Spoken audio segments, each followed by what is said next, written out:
നമസ്കാരം, ഞാൻ Adv.Deepthi പ്രസേനൻ. നമ്മളെല്ലാവരും നമ്മുടെ ജീവിതത്തിൽ ആഗ്രഹിക്കുന്നത് സന്തോഷമായിട്ട് സുഖമായിട്ട് ജീവിക്കാനാണ്. ഇങ്ങനെ സുഖമായിട്ട് സന്തോഷമായിട്ട് ജീവിക്കാൻ വേണ്ടി തന്നെയാണ് നമ്മളെല്ലാവരും അധ്വാനിച്ച് കഷ്ടപ്പെട്ട് ജീവിതം നയിച്ച് സമ്പത്തെല്ലാം ഉണ്ടാക്കുന്നത്.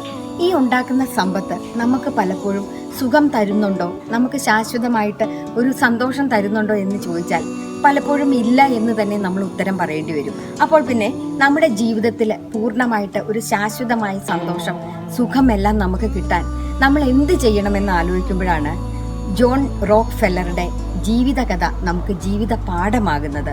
അമേരിക്കയിലെ അതിസമ്പന്നനായിരുന്ന ജോൺ റോക്ക്ഫെല്ലർ, അദ്ദേഹം സ്റ്റാൻഡേർഡ് ഓയിൽ കമ്പനിയുടെ ഉടമയും ഉപജ്ഞാതാവുമായിരുന്നു. അദ്ദേഹത്തിന് സ്വർണ്ണ ഖനികളിൽ നിന്ന് കോരിയെടുത്താൽ തീരാത്തത്ര പണമായിരുന്നു അദ്ദേഹത്തിൻ്റെ പേരിൽ അദ്ദേഹത്തിൻ്റെ ഉടമസ്ഥതയിൽ ഉണ്ടായിരുന്നത്. അദ്ദേഹം പണത്തിനെപ്പറ്റി മാത്രമായിരുന്നു എന്നും ചിന്തിച്ചത്.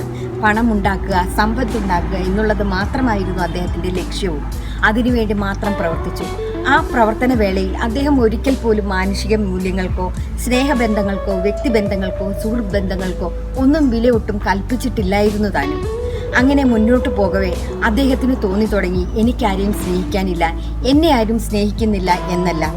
അദ്ദേഹത്തിൻ്റെ 33-ാമത്തെ വയസ്സിലായിരുന്നു അദ്ദേഹം അതിസമ്പന്നന്മാരുടെ നിരയിലേക്ക് കടന്നു വന്നത്.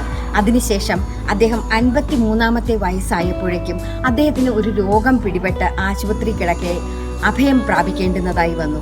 ആ ആശുപത്രി കിടക്കയിൽ കിടന്നുകൊണ്ട് ഭക്ഷണം കഴിക്കുവാൻ കഴിയുന്നില്ല. രാത്രിയാണെങ്കിൽ ഒരു പോള കണ്ണടയ്ക്കുവാൻ കഴിയുന്നില്ല. ദിവസങ്ങളായി ഉറക്കം കിട്ടിയിട്ട് ഇങ്ങനെയുള്ള ഒരു അവസ്ഥയിൽ കൂടെ ആശ്വസിപ്പിക്കുവാൻ ആരുമില്ലാത്ത ഒരു സാഹചര്യം. ഒരു അതിസമ്പന്നനായ കോടീശ്വരന്റെ മാനുഷിക മൂല്യങ്ങൾക്ക് യാതൊരു വിലയും കൽപ്പിക്കാതിരുന്നതുകൊണ്ട് അദ്ദേഹത്തിനുണ്ടായ പരമദയനീയമായ അവസ്ഥ. ഇത്തരമൊരു സാഹചര്യത്തിൽ അദ്ദേഹത്തിനെ ശുശ്രൂഷിച്ചിരുന്ന ഡോക്ടർമാർ ലോകത്തിലെ അതിപ്രശസ്തരായിരുന്നു. അവർ കൂടിയാലോചിച്ച് ഒരു തീരുമാനമെടുത്തു. അദ്ദേഹത്തിന് ഈ അസുഖത്തിൽ നിന്ന് പുറത്തേക്ക് വരണമെങ്കിൽ അദ്ദേഹത്തിൻ്റെ ജീവിത രീതികളിൽ ചില നിയന്ത്രണങ്ങൾ, ചില മാറ്റങ്ങളെല്ലാം അനിവാര്യമാണ് എന്ന്. എന്നിട്ട് അദ്ദേഹത്തോട് പറഞ്ഞു, അദ്ദേഹം പണം എന്നുള്ളതിനെ പറ്റി മാത്രം ചിന്തിച്ച് തലപുണ്ണാക്കരുത്. പകരം സഹജീവികൾക്ക് ആനന്ദദായകമായിട്ട് അവരുടെ ജീവിതം സന്തോഷത്തിലേക്ക് എത്തിക്കുന്നതിന് വേണ്ടിയിട്ട് അവരോട് സ്വല്പം അനുഭാവപൂർവ്വം പെരുമാറുക എന്നുള്ള ആശയമായിരുന്നു ആ ഡോക്ടർമാരെ പുതിയ ചികിത്സാ പദ്ധതിയായിട്ട് ജോൺ റോക്ക്ഫെല്ലറോട് പറഞ്ഞത്. അദ്ദേഹം ആശുപത്രി കിടക്കയിൽ കിടക്കവേ നിസ്സഹായനായി ആലോചിച്ചു നോക്കി. ഏതായാലും തൻ്റെ ജീവിത സമ്പ്രദായത്തിന്, ജീവിതക്രമത്തിനൊക്കെ ഈ ഡോക്ടർമാർ നിർദ്ദേശിച്ച ജീവിതക്രമം ഒന്ന് കൊണ്ടുവന്നാലോ എന്ന് അദ്ദേഹം തീരുമാനിച്ചു. അന്നു മുതൽ തുടങ്ങി അദ്ദേഹം ഒരു പുതിയ മനുഷ്യനായി മാറുകയായിരുന്നു.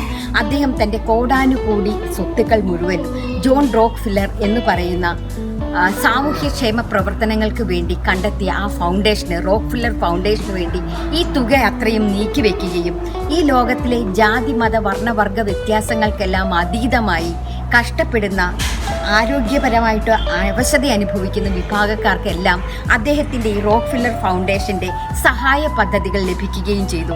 ഈ ലോകത്ത് നിന്ന് മലേറിയ, കോളറ, അതുപോലെ തന്നെ ക്ഷയം എന്നിങ്ങനെയുള്ള മഹാമാരികൾ ഒരു തീമഴയായിട്ട് ഈ ലോകത്തിന് മീതെ പെയ്തിറങ്ങിയപ്പോൾ ഈ റോക്ക്ഫെല്ലർ ഫൗണ്ടേഷൻ നടത്തിയ കർമ്മ പദ്ധതികൾക്ക് മുന്നിൽ എന്നും ലോകം അദ്ദേഹത്തിനോട് കടപ്പെട്ടവർ തന്നെയാണ്.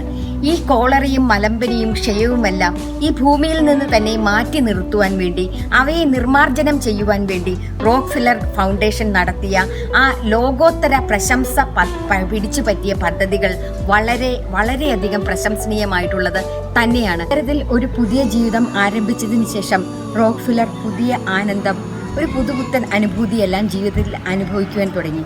53-ാം വയസ്സിൽ മരണശയ്യയിൽ നിന്ന് എഴുന്നേറ്റ റോക്ക്ഫെല്ലർ തൻ്റെ 98-ാം വയസ്സുവരെ വളരെ ആരോഗ്യ ദൃഢഗാത്രനായി ഏറെ സന്തോഷത്തോടുകൂടി ലോകം മുഴുവൻ തന്നെ ആദരിക്കുന്ന ആ ബഹുമാനം കിട്ടിക്കൊണ്ട് അദ്ദേഹം ജീവിക്കുവാൻ അദ്ദേഹത്തിന് സാധിച്ചു. സന്തോഷത്തിൽ ജീവിക്കണമെന്ന് ആലോചിക്കുന്ന ഓരോ മനുഷ്യനും ആദ്യം തന്നെ വേണ്ടുന്നത് മറ്റൊരുവിൻ്റെ സന്തോഷത്തിനു വേണ്ടിയുള്ള കാര്യങ്ങൾ ചെയ്യലാണ്. ഈ മഹാമാരിയുടെ ഈ വേളയിലും ഈ സന്ദേശത്തിന് റോക്ക്ഫെല്ലറുടെ ജീവിതകഥയ്ക്ക് ഏറെ പ്രസക്തിയുണ്ട്.